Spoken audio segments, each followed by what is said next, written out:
Apenas espere um minuto. O tipo de lavoura que você terá é determinado pelo tipo de semente que você põe no campo. Tudo bem. Isso aqui está na mensagem, a palavra falada é a semente original. Olha que interessante. E aí, nós vamos ler agora ao que ele está se referindo. O verdadeiro tipo de semente. Quando vier essas duas chuvas, a primeira já veio e a segunda está caindo agora mesmo, é o que vai produzir este povo aqui citado no capítulo 2 de Joel. Faz tempo que eu queria entrar aqui. Vamos lá. Tocai a trombeta em Sião. Então é debaixo da grande trombeta que isto vai acontecer. Vai aparecer um povo invencível, imortal. Tocai a trombeta em Sião e clamai em alta voz no monte da minha santidade. Perturbem-se todos os moradores da terra, porque o dia do Senhor vem. Ele está próximo. Dia de trevas e de tristeza, dia de nuvens e de trevas espessas, como a alva espalhada sobre os montes, povo grande e poderoso. Quem é esse povo, irmão? A Bíblia está dizendo que é povo, é pessoas. Qual desde o tempo antigo nunca houve, nem depois dele haverá, pelos anos adiante, de geração em geração. Diante dele um fogo consome, e atrás dele uma chama abrasa. A terra diante dele é como o jardim do Éden. Vamos parar aqui um pouquinho. Eu quero fazer algumas observações nesse capítulo 2 de Joel, nesta noite. Aqui está dizendo que a terra diante desse povo é como o jardim do Éden, mas detrás dele um desolado deserto. Por que está usando esta terminologia? Por que está se fazendo esta alusão a um jardim, o jardim do Éden? Vamos dar uma olhada. Você sabia que Jesus fez um comentário em Lucas capítulo 21, 29, 31 a respeito do jardim, das árvores do jardim. E ele, nesta ocasião, neste evento, fez esse comentário em relação às nações. Dê uma olhada aqui. Lucas 21, 29 ao 31.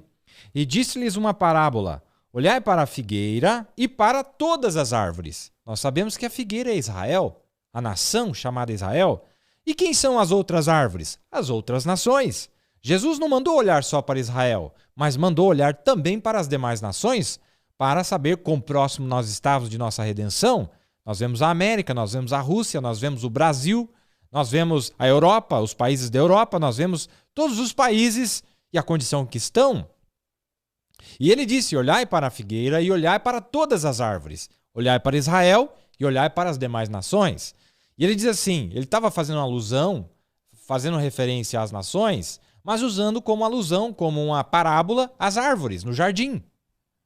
Quando já começam a brotar, vós sabeis por vós mesmos, vendo-as, que perto está já o verão. Assim também vós, quando virdes acontecer essas coisas, sabei que o reino de Deus está perto. Quando essas nações começarem a dar seus brotos, aí o profeta vai fazer o comentário dele. Não sejam as minhas palavras, mas as palavras do profeta de Deus. Observe com atenção agora. Quando nós trazemos este sinal do tempo do fim, Jesus disse: aprendei a parábola da figueira. Agora, quando virdes a figueira, agora, aprender a parábola do quê? Da figueira. Qualquer um sabe, que lê a Bíblia, que a figueira tem sempre sido a raça do povo judeu. Joel disse, e é justamente no capítulo 2, no final, o que ficou da lagarta, o gafanhoto comeu e assim por diante. Este foi o toco, onde os credos, o tronco, onde os credos e as coisas comeram, a árvore até embaixo, mas disse: restaurarei, diz o Senhor. Agora os judeus foram cortados, Paulo nos diz, e os gentios foram enxertados, novamente no reino, mas notem, Jesus disse: aprendei a parábola da figueira. Agora aquela árvore, como Jó viu, ele perguntou: se ela morrer, viverá novamente? Certamente. Ele disse: agora, quando virdes a figueira e todas as demais árvores, árvores do quê? Ora, há uma árvore da vida, há uma árvore de credos, denominação, há um credo de nações. Quando virdes a figueira e todas as outras árvores dando os brotos, prestes a dar folhas, vós dizeis que o verão está próximo. Notem, fazendo uma parábola das nações. Ora, por toda a Bíblia nós vamos perceber que quando se fala do Éden, quando se faz uma alusão ao jardim do Éden atual, está falando de árvores que se encontram dentro deste jardim. É um bosque, é o Éden, é o jardim. E nesta feita, ou por várias passagens na Bíblia, este Éden é usado figurativamente como as nações. As nações são representadas também por determinados tipos de árvores. Em um dado momento, Israel é representado por uma figueira. Nós vamos ver que algumas são representadas por carvalho, outras são representadas por outro tipo de árvores. São inúmeros os tipos e qualidades de árvores, não é? E a Bíblia usa este tipo,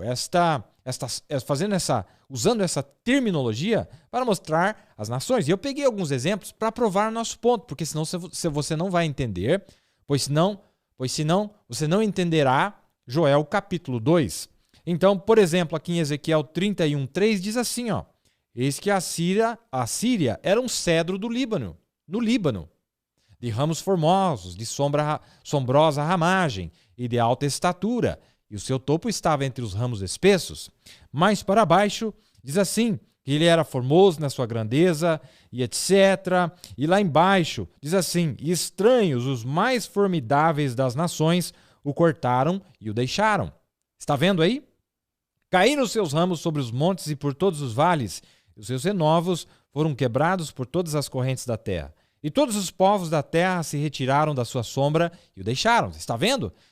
A Bíblia, o profeta, Cristo, o Espírito de Cristo estava fazendo uma alusão a esta nação, representando-a através do cedro. E aí também no verso 15 diz, assim diz o Senhor Jeová, no dia em que ele desceu ao inferno, fiz que houvesse luto, fiz cobrir o abismo por sua causa e retive as suas correntes, e elas detiveram-se e cobriu o Líbano de preto por causa dele, e todas as árvores do campo por causa dele desfaleceram, as outras nações. Pois, economicamente falando, uma nação depende da outra, e etc. Isso é um assunto muito vasto. Eu estou apenas trazendo à tona para entendermos o contexto. Por que que diante daquele povo é um Éden, é como o Éden diz. Não diz que era exatamente o Éden, mas é como o Éden, um jardim cheio de árvores. Mas quando eles passam para trás, não sobra nada. São lenhadores passando, cortando as árvores. Não é?